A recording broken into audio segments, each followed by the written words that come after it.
Good morning, ma'am. So, my topic is all about job design, rules, and organizational chart. So, umpay rin si Jack ang Miss Janine na topic.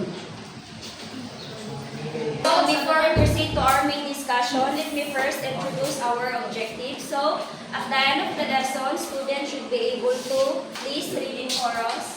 Define job design and organizational structure. Identify key roles in a food business. Production supervisor, QA officer, sales coordinator. Explain responsibilities of each role. Create a simple organizational chart. Recognize the importance of avoiding role overlap.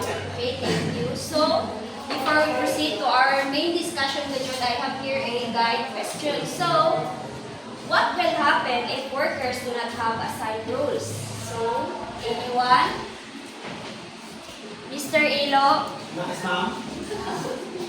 Answer number 1. What will happen if workers do not have assigned roles? So, kung wala sila ikagaling yung mga roles, ma'am, is gubot ang imuhang resulta is pataka na sila kung nagkabayo sa ilang trabaho. So, why coordination, collaboration, and that's all.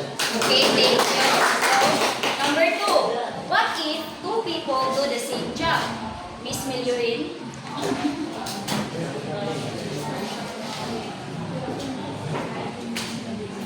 Pwede mag-collaborate, ma'am. Si Amanda. Yes, Miss Imelda. What if two people do the same job? So, depende sa job, ma'am. Na may job na kanang need siya buha ka tao. And na may job na isa ka tao. So, if ever isa ka tao ang need, then buha ka tao, kuya, pinag-isaan na. So, that's Yes, thank you. So the last is, what if no one is responsible for a task? Miss Corminal. What if no one is responsible for a task? So, syempre, kung wala'y responsible sa katask, syempre, wala'y muhimuan ang job. Okay, thank you. So, what is job design? Miss About, what is job design?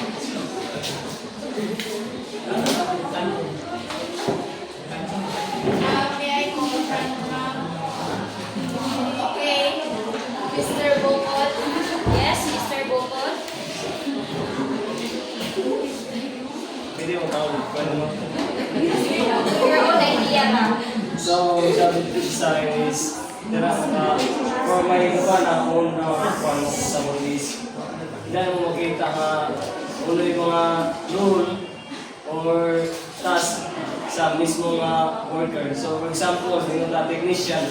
So, dito mga kanta niya na buong itinda company. So, dahil siya task ng mga bumati. Okay, thank you. No? So, when we say job design, it's the process of organizing tasks, duties, and responsibilities into a specific job. So, meaning assigning tasks and responsibilities. For example, sambol, na-divide cashier, na-pack, and also na-sales lady. So, mo na job design. Next, there are core roles in food business. So, first is production supervisor. Second is quality assurance officer. And third is sales coordinator. So, what is production supervisor? Miss Corsat? Production supervisor. I'm a supervised workers or to manage the workers. Okay, thank you. So, when we say production supervisor, is the person who manage the production area. So, si siya ang mag-manage tanan, si siya ang mag-ensure if ang product are made on time and also if ang product is good quality ba. Next is, there are main duties of production supervisor. So, first is supervise workers. Of course, si siya man ang supervisor, si siya din ang mag-supervise sa mga workers. Next is ensure quality. Also, si siya po ang mag-ensure if ang product is good quality ba. And next is maintain safety. Of course, siya ang supervisor, so siya gud ang mag-maintain sa safety sa iyang mga workers and also sa mga products. Next is solve problems. So, ikaw as a supervisor ka, di ba, ikaw gud ang mag-solve sa mga problems, kung may mga problema o sa mga accident, ikaw gud ang mag-solve sa problem. So, next is quality assurance officer. Unsa man si quality assurance officer? Miss Illegal.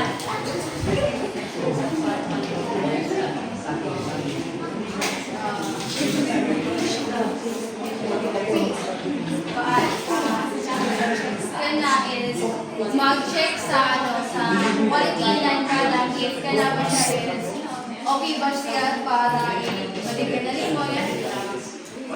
Okay, thank you. So, when we say quality assurance is are responsible for ensuring that products or services meet quality standard at comply regulation. So, si ang mag-check if a product is safe, high quality, and also si ang mag-ensure if na-meet pa ang quality standard. And also, si ang mag-check sa mga expiration date sa product. Next is sales coordinator. So, isa man ang sales coordinator? Miss Here. Sales coordinator. At siya ang handle sa sales and Sales and task. okay, thank you. So, when we say sales coordinator is a person who support the sales team by organizing sales activity. So, si ang mag-support sa sales by organizing sales activities. So, si ang mag-communicate sa mga customers. Si if na mga orders, si ang mag-process ana. Ano na si sales coordinator. So, job description. Mr. Lambot. What is job description?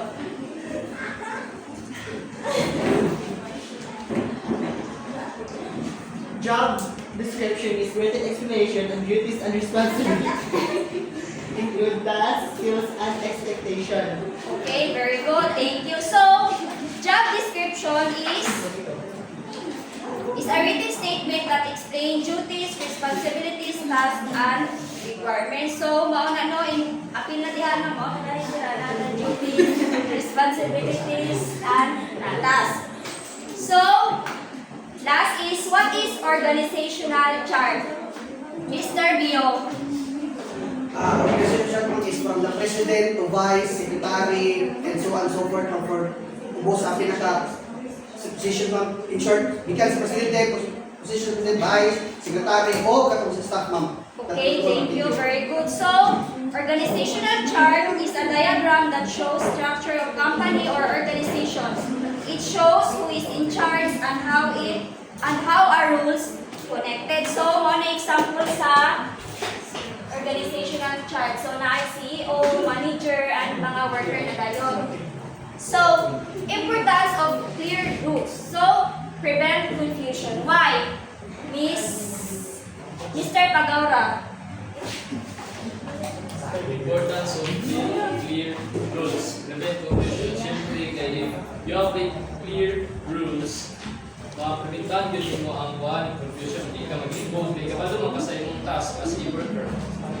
Yes, very good. So, ikaw mga worker, kahit ba pa sa inyong trabaho, so hindi na mag-ibog kung asa na kadapit o asa ka taman. Next is improve efficiency. Mr.